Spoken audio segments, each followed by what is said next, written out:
So this is all kind of for the world, it's for the society, but it also applies to individual businesses, to innovation as well. Before I go there, maybe I'll just take a detour since I came from Silicon Valley and cast a perspective on the valley as well. We see governments and companies and schools and people come to Silicon Valley all the time to see what's the secret and how do we recreate. The official history has federal government defense investment there, which later became available commercially. You would hear the story of Fairchild, the first wave IC semiconductor, and you will hear the story of Hewlett Packard starting in their garage, and of course you will hear Intel, Apple, etc. But what is not often talked about, kind of forgotten, or just people moved on, is that art played a bigger role in the emergence of Silicon Valley than most people realized, and is now being reimbursed. So this goes back to the Bay Area's Bohemian soul. For example, about 100 years ago, San Francisco put on the Panama Pacific International Exhibition. This was a time when San Francisco had just been, was still recovering from the 1906 earthquake, and half of the world were at war at the time. It was the First World War. So what did San Francisco do? It put on this gigantic pageant show, a celebration, basically curating the whole world's inventions, cultures, and industries at the time, and invited the whole world to come. The first transcontinental telephone call was made just prior to the fair. Alexander Graham Bell made that call into the fair. The Bohemian soul continued in the following decades, but also with political and social movements. We had the hippies, the gay pride parade, New Age movement, the Burning Man. We had the Beat generation, the Flower generation. We just celebrated the 50-year anniversary of Summer of Love. Burning Man continues today. So really, it was a cultural beacon for artists and political revolutionaries and countercultural ideals before it became this epicenter of technology and capital of innovation. As a friend of mine, Piero Scaroffi, who was a cultural historian, put it, there's this dysfunctional synergy between two opposite poles there.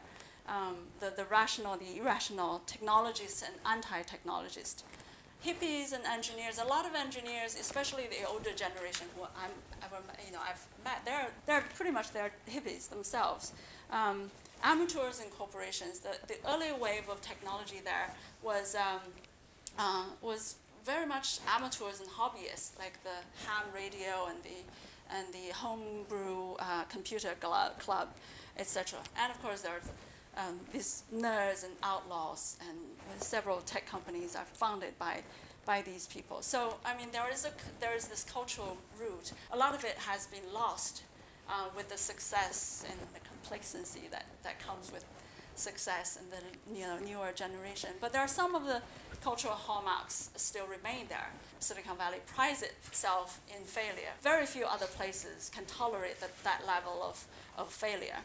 And that really comes from the artist, because risk is inherent in art. But there's also a culture of success. If your crazy idea really strikes out, then you make a shitload of money. We still have the casual work environment, just like artist studio, and people are proud of talking about their story in the garage, and that's like the artist as well. And in some of the more recent examples, crowdfunding, the sharing economy, etc., it's not what you expect from a capitalistic value society. It's more the artist's way of life. Airbnb's co-founder, he really wanted to be a fine artist.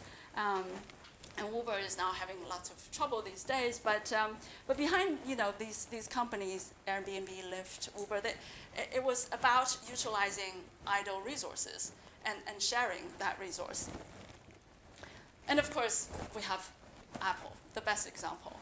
And Steve Jobs, I would say he's an artist in the business world. He can tell anybody your crap. But the only people that he worshipped was artists. And behind Apple, it's in Apple's DNA that technology alone is not enough. It's technology married with liberal arts, married with the humanities that yield the results that make our hearts sing. And he famously had this intersection pointing one towards technology and one towards the liberal arts.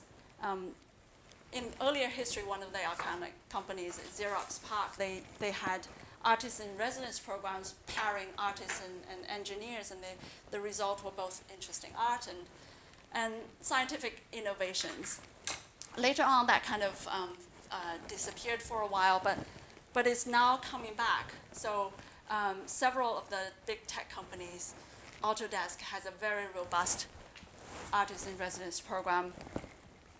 Google, Adobe, and non-tech companies too. This is a waste management company that have an artist in residence program. There are also other kind of more ad hoc programs. My team organized a art and science salon in partnership with SAP Labs, and this is an artist that we worked with pretty closely, who was probably the best known neuro artist. And this is the big brain piece. Oh, it's not very clear here. Is funded by the National Science Foundation. These micro etchings, kind of revealing the beauty of our brain, our mind. He happens to be inspired by Chinese and Japanese, Eastern Asian art.